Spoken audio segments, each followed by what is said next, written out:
welcome to Commander Central, episode 328, and today we'll be talking about our wants and predictions for our upcoming return to Dominaria. I'm Dana. And I'm Max. Max, how are you doing this Thursday morning? The show will be airing on a Monday. I'm doing okay. It's almost Friday, so that's all I can really hope for. I am going to be gone this weekend, so I'm looking forward to a little trip out of town. That will be nice for me as well, so I am counting down the hours at this point. Very nice, very nice. Anything exciting been going on? Have you played any games or anything lately? I know you did manage to get to our shop a week or so ago and play a few games. I don't think we've talked since then. Yeah, I played a couple games that week. Otherwise, my Street Fighter Secret Lair came in, and my Neon Dynasty Secret Lair came in, so I can finally start putting together my Blanca deck. So that'll be hopefully put together by September. Now, is that going to be in addition to... Do you still have your Grumgully deck together? I do not have Grumgully together. Okay. But so you should have most the land base and everything from when you had that together, so... Yeah, unless it went to another deck, but I don't think I've built a Gruul deck since then, so I should have it laying around here somewhere. Okay. Well, the night I played with you, I will relay this story because it's kind of amusing. After you left the shop, I stuck around and played, I think, 3 more games. But what's worth talking about is I actually won 2 of those 3 games, and I won both of them using a Tectonic Edge, which is insane that not only did a Tectonic Edge win me 1 game, but it won me 2 games. The first of which was a situation where it was down to me and a mono blue player, and someone playing blue at the very least, and came around to my turn. I was able to use the Tech Edge to blow up one of his 2 blue mana sources, assuming he had some kind of a double blue mana counterspell. Or excuse me, he had 1 blue mana available. So I assumed he didn't have a free counterspell. I was hoping he didn't. I blew up his 1 blue mana during upkeep, went to draw, and then that way during main phase I was able to land a bootlegger stash, paid for mainly with artifacts, then tap all my lands to make enough treasure tokens to sacrifice to I had an enchantment out that dealt damage when he sacrificed an artifact. So that's what let me land the bootlegger stash, which enabled me to make the artifacts that I could sacrifice to do damage to kill that player. So the only reason I was able to... And he showed me after the game he had 2 counterspells in hand. So killing his 1 blue source during upkeep so he couldn't float the mana let me actually successfully make the treasures that he would have counterspelled otherwise. So Tectonic Edge won me that game. And the second game, the next one, it wasn't the next game, it was the one after that. So we played one, I can't remember who won the next one. And the last one of the night, there was a Kali of the Vast player playing, and it was down to the Kalia player and me. And I had gotten Dramoka the Eternal out and hit him for, X amount of damage. The other 2 players had gotten killed in various ways. I removed Kalia from the field and came back to me, and I just so happened to look at his life total, and he was sitting at 1 or 2 life. I can't remember what it was. I got him down that far, and the only lands he just weirdly enough had left were almost all damage lands. There was a Pain land and an Ancient Tomb and a Horizon land and at least a City of Brass. He had 1 land that was able to be tapped for mana that didn't deal damage. So I blew it up with Tectonic Edge, which meant he couldn't tap any mana on his turn to play Kalia, who he had a way to give haste to. Kalia would, number 1, have been a blocker. Number 2, given a haste, would have probably let him play an angel or a demon or something as another blocker. So it kept him from being able to play a blocker or basically do anything. And then I was able to swing through on the following turn with the Tramoka to deal lethal. So Tectonic Edge, twice in one night, won me games of all these ridiculous things. Jeez, that's impressive. Less than everyone, just run Tectonic Edge in every one of your decks, I guess. Interesting. So yeah, no, that was cool. Just happened to work out to be a noteworthy story. So I do swear you should definitely run a couple land removal lands. I did not expect that would be the reason I would want to run them. I assumed it would be to, deal with someone's Nykthos or Cabal Coffers or whatever. And that is what it usually is. But in this case, yeah, that wound up being a big deal. So if you out there in listener land had some fun games you wanted to play, how would you go about reaching out to us and telling us about those games, Max? You can talk to us on Twitter and Facebook by searching CMDR Central, and you can just Google CMDR Central and you'll find us. One of us, I'm sure. You can also find us at patreon.com/CMDR Central. Yeah, and we have a couple deck techs and a few guests coming up here in the very near future as well. Yep, we want to say hello and welcome to one new patron, James Yates. So thank you, James, for supporting the show, and thanks to all our supporters. We really do appreciate it. One thing I'll quick mention before we jump into the main show topic as well is we started getting a few previews for the new Unset last week. I'm not Why did you have to bring that back up in my memory, Dana? That was kind of my reaction a little bit as well. And number one, I don't love unsets. If they're your jam, I am not knocking you enjoying them. It's not really my thing. And I only have so much mental real estate that I can devote to Magic sets, and we get so many Magic sets these days that it's a relatively easy one to not pay too close of attention to. And when I start seeing things like, we're going to have stickers you can put on cards, I'm like, nope, I'm done. I am not interested. I am going to be mentally bypassing this set too. So we started getting a few previews for it. We got a little bit of information, but yeah, I do not regret my choice to just kind of not be involved in any of the unset previews once I saw that we're going to be putting stickers on things. I just nope, I got finite room in my brain for information, and I'm not going to be adding sticker information to it. So if that's your jam, have fun with it, but we probably will not be spending a whole lot of time when that set comes out talking about uncards. Are the fancy Shocklands still in this thing, or is that a different unset that isn't coming out? Those really good looking Shocklands are in there, and they are fantastic looking. And then this is the one where they got rid of silver border, right? And they made the stupid acorn stamp. So it's going to be additional, even more confusing than it once was. It's just not for me, and that's fine. I'm very scared about. I'm praying the sticker ones aren't, EDH legal. They don't have whichever one is needed to make it EDH legal. The acorn stamp. Yeah, I think I don't know.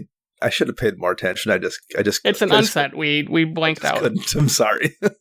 We did get the next in the astrology secret layers announced this week as well, and that's only really relevant to me because there's actually sphinxes on the planes for it.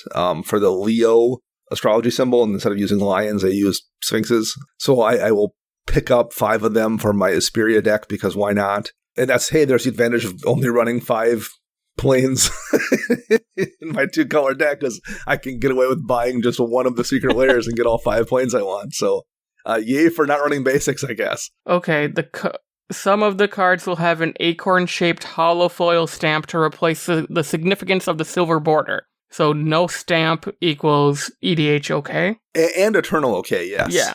Because that Saw in half card's definitely going to see Commander play for sure.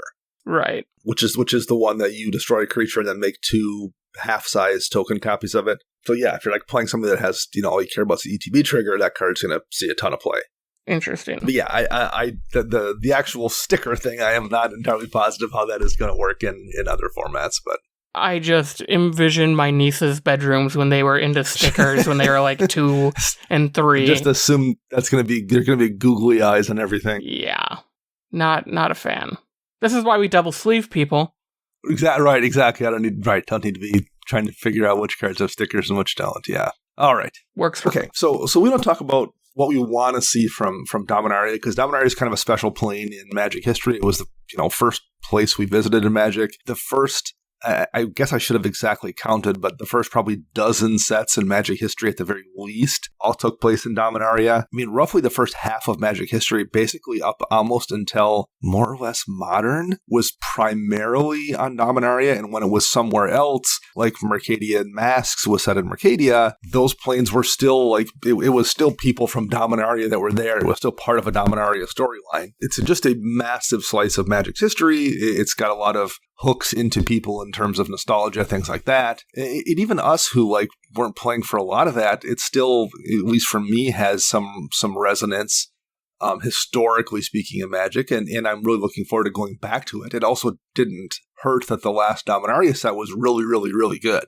So there's a lot of reasons to talk about this. It's just so deeply enmeshed in Magic's history. So first of all, let's talk about what we actually know for sure. The 2022-2023 release schedule. So we know we're going to get Dominaria United as a set September 9th. So that's a current timeline Dominaria set back on the plane. The official storyline synopsis says, we return once again to Dominaria, meeting some familiar heroes and villains. The story begins following Karn as he looks back on Dominaria's past to prepare for its future. The enemy is already on Dominaria, and it's only a matter of time before conflict breaks out. This kicks off an epic story arc spanning 4 sets where the fate of Dominaria and the multiverse is set to unravel. So the next set, The Brothers' War, comes out November 18th. Officially, again, we're reading the official word, the official exact synopsis here. Brothers' War is designed as an event set, meaning that its mechanical structure is built around an event rather than a world. In this case, the set revolves around the story of the Brothers' War, a major event in Magic's timeline that was previously portrayed in the set Antiquities and in various works of fiction such as the novel The Brothers' War. So a storyline here, returning to a pivotal story in Dominaria and Magic's history, what started as a feud between Urza and Mishra erupted into an all-out war that set into motion the future of the plane and the multiverse itself. Through the lens of Dominaria's locations and characters and victims of the conflict, we'll see a plane-spanning war escalate with artifacts, giant artifact creatures, and beyond. And this is the second part of a 4-set story arc where the fate of Dominaria and the multiverse is set to unravel. They keep using that phrase. So that's the basics of what we know about those 2 sets. And Chris, welcome aboard. Hello. So we started. Everyone's in a time crunch today, if you're wondering. So Max and I started. Chris was tied up at home, so he's jumping on late. But now all 3 of us are here. We are united once again, just like in Dominaria. There we go. I did it. I can leave now. Yeah.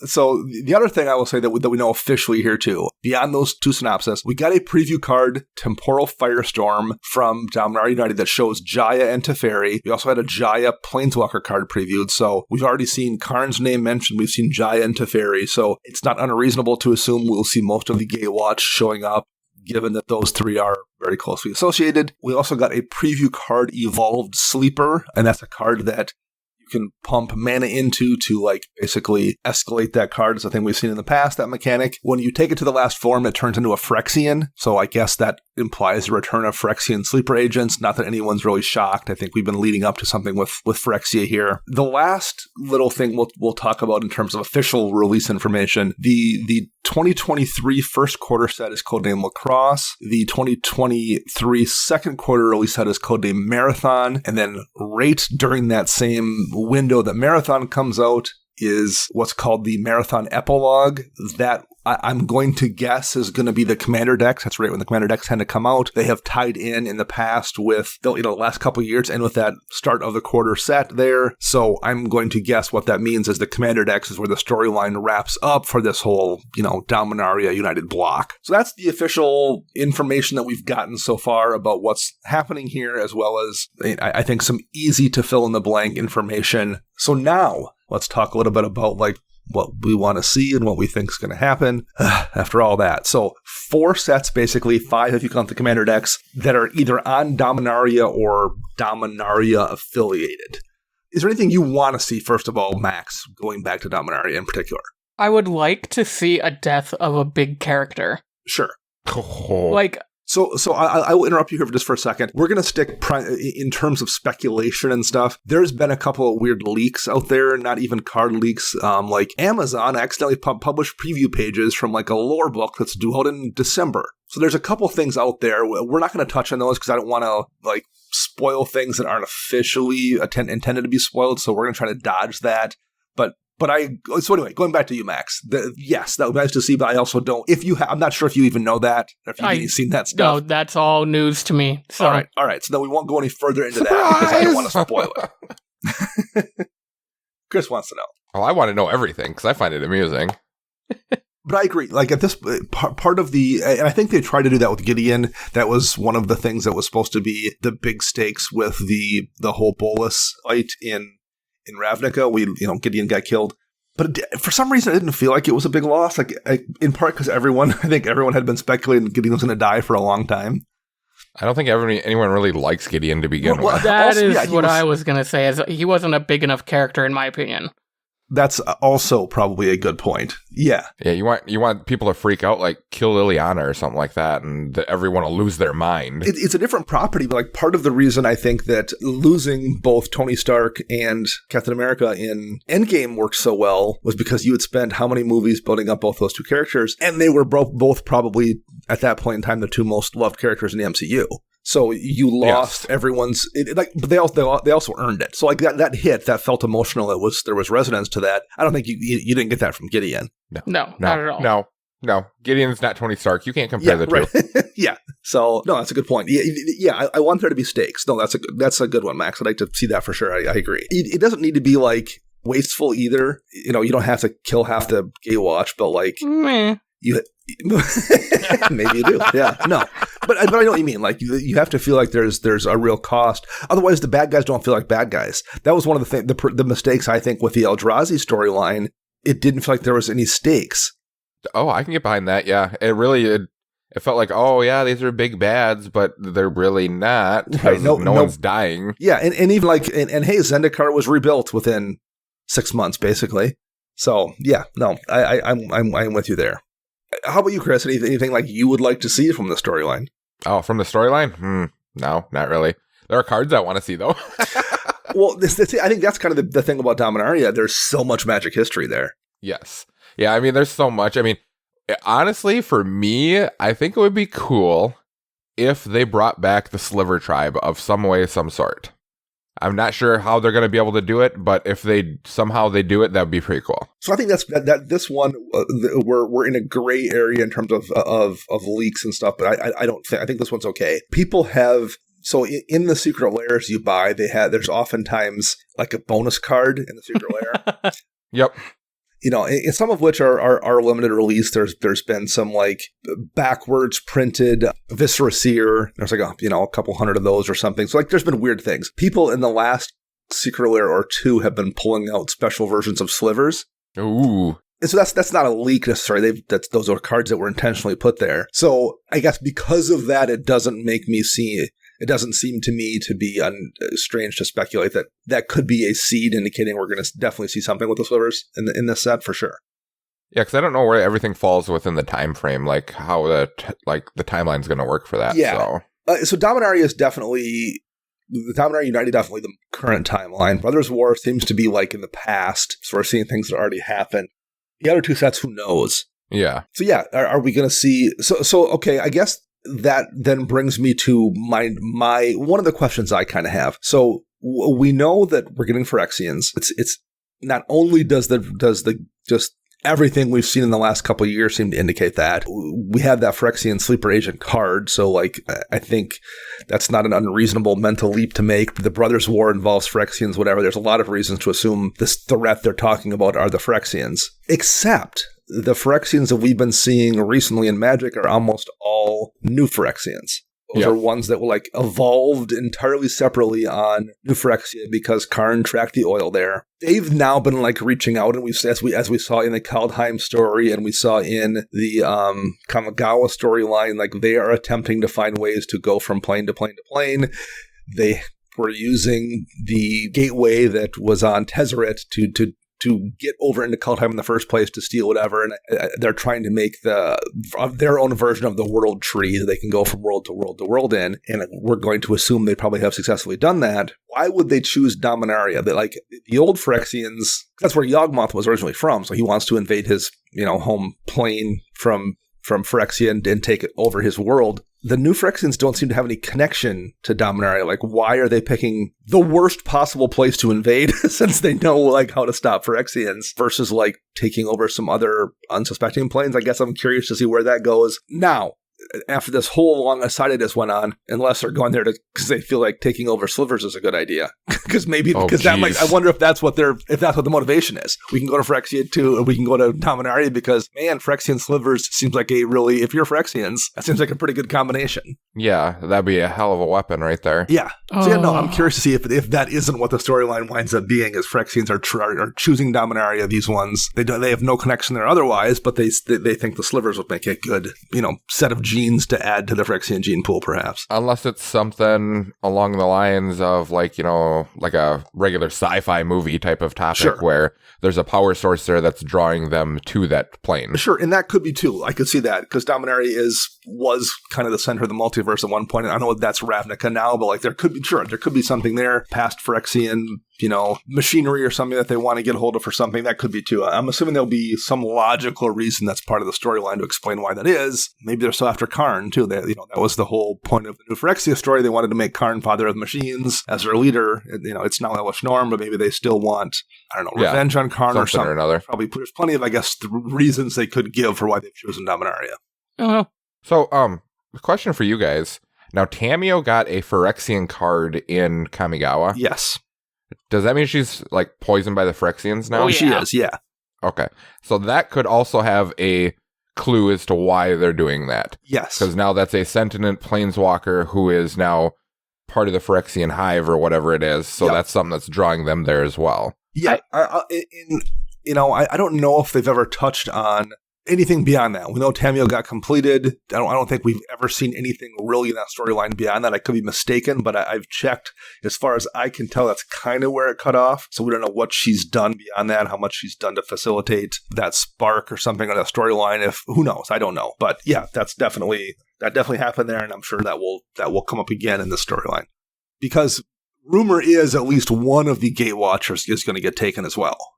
Nice. Ooh. Phyrexian Jace. Yes. Man, I mean, that would we got a lot of enemies now. I have a lot of love for Jace, but like you got to admit that would be pretty bold.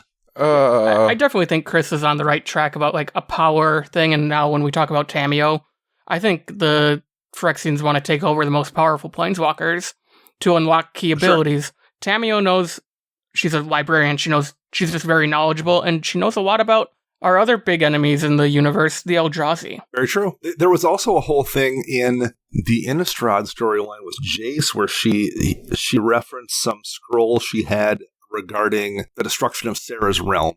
Mm-hmm.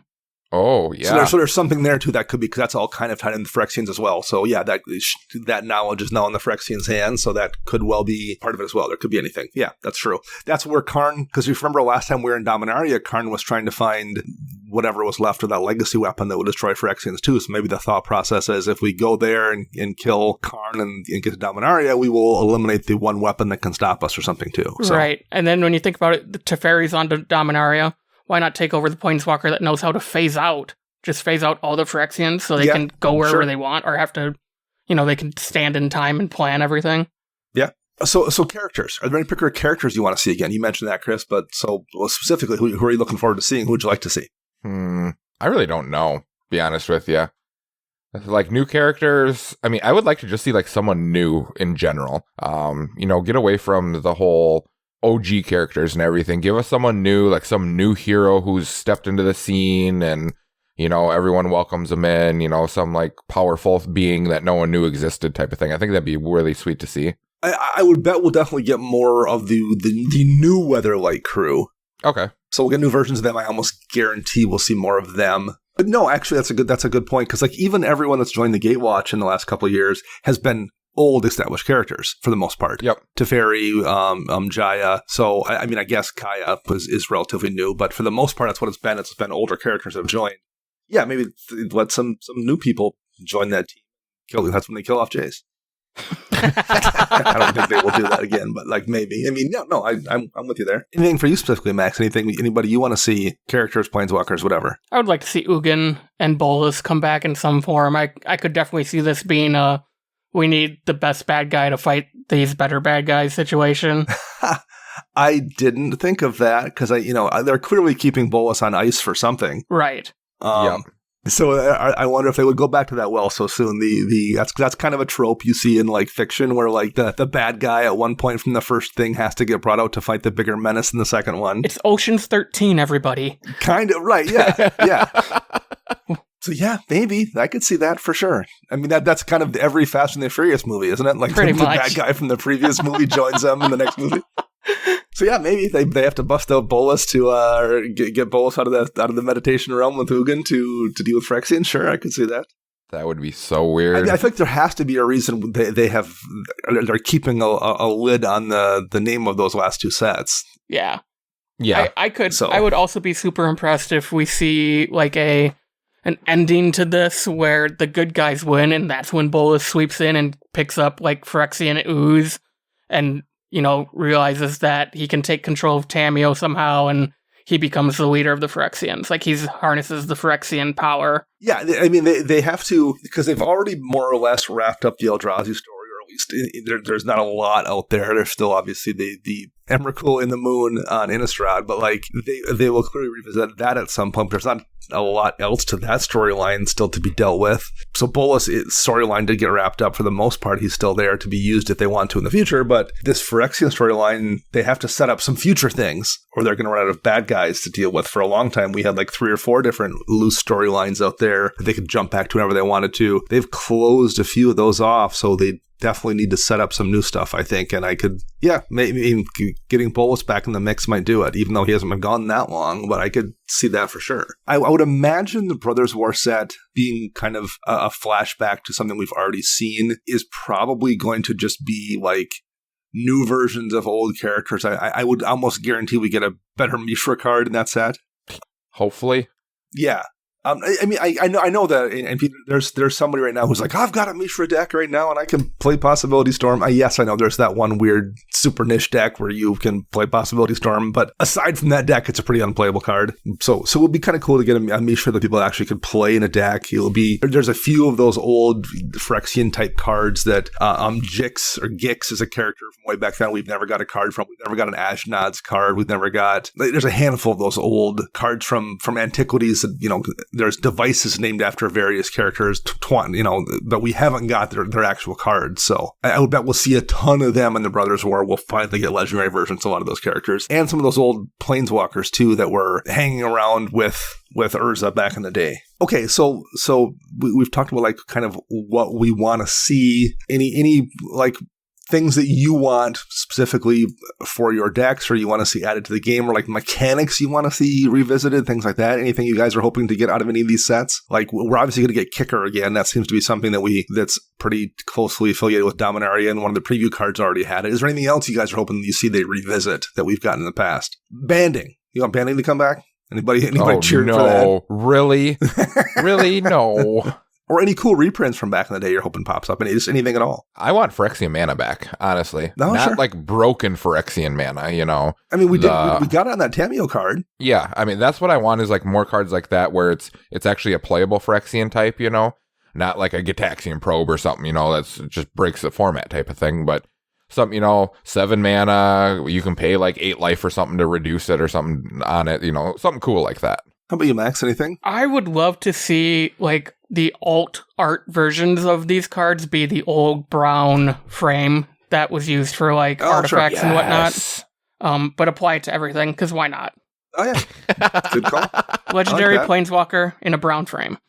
Nice. That would be cool. I could see that. Yeah, no. Anything that throws back to the early days, I'm kind of all for as well, for sure.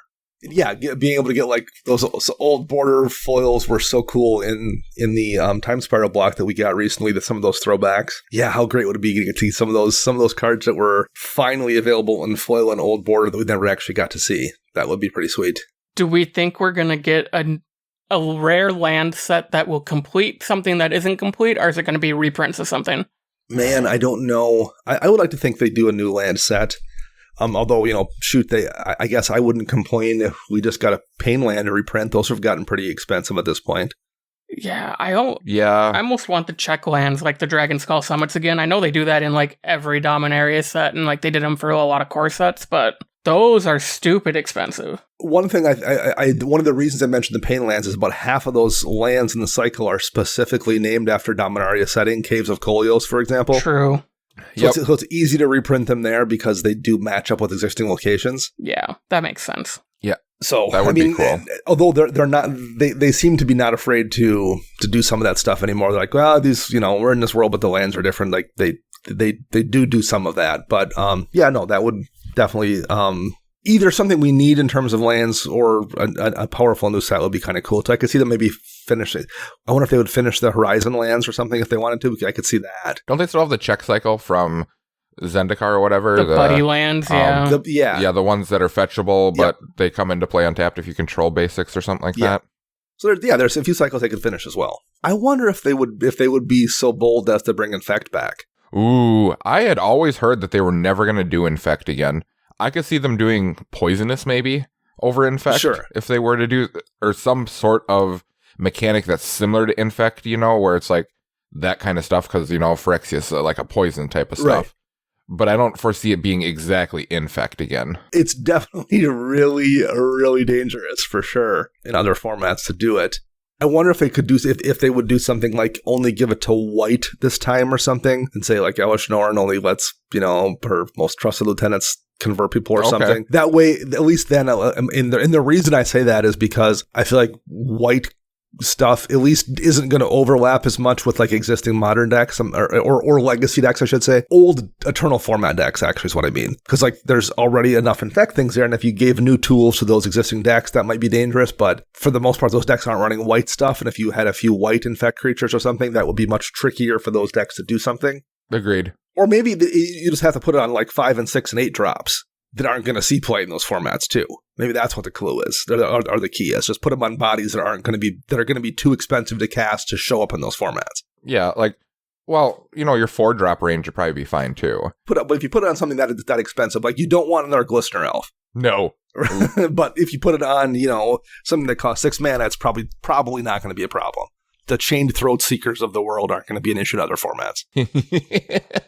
Because, I think Infect is one of those things that I think, particularly in Commander, seems way scarier than it actually is. Yeah, and everyone wants it.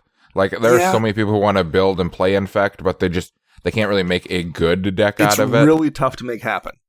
Yes. Yeah, I would like to see that, and I'm mostly curious to see, like, to go back to what I was talking about a few minutes ago with like them wrapping up some of these old storylines. I would like to see us exit this 4-block set with a bunch of possibilities, if that makes sense. Like, hey, we could be going anywhere next. There's a bunch of like open storylines. The Phyrexians are still out there doing something. Bolus has gotten turned loose and escaped. This has happened. This has happened. This has happened. So you don't know where you're going next. That's what that was one of the things I remember years ago. I felt like the possibilities were kind of endless. Are we going to go deal with Bolus? Are we going to deal with the Eldrazi? Are we going to deal with this? Are we going to deal with that? In the last couple of years, it hasn't quite felt that way. And maybe that's good to have focus sometimes, and sometimes have it be open-ended too. But right now, I'm wanting there to be that sense of excitement and not knowing where we're heading next. So that's one of the things I'm hoping we leave this is feeling like anything could happen now. It'd be cool if they did some sort of weird, wacky thing where after all of this happens, all the Planeswalkers lose their power. Just like their sparks just like die, so like Planeswalkers just in general die. So then the whole story has to kind of like do like a start over where they're trying to figure out what happened and find the power, and then some random Joe Schmo, like a 8-year-old or something, all of a sudden awaken their spark and everyone's trying to fight over this child or something or another.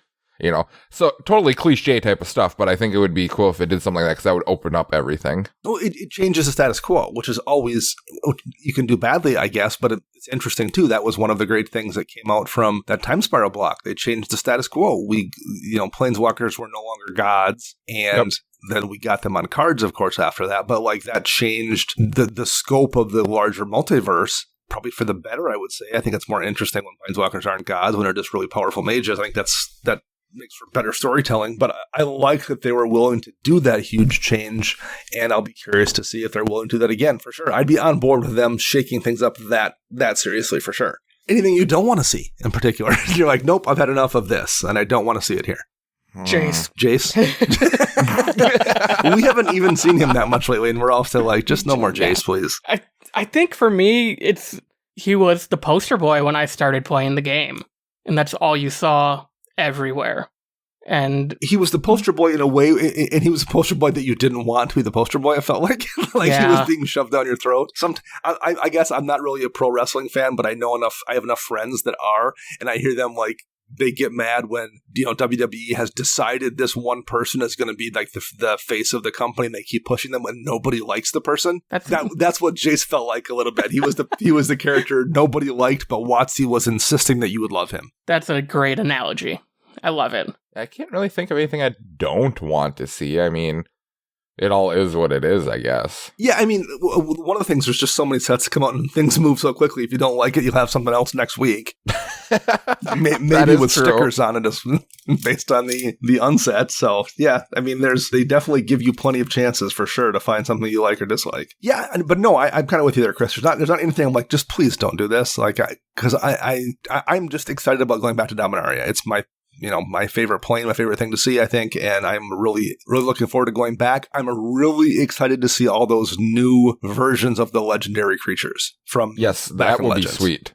I think what I'm excited about, too, is I'm hoping that someone in my local LGS pulls a really expensive old Legends card, too, because I want to feel excited for someone. Yes, absolutely.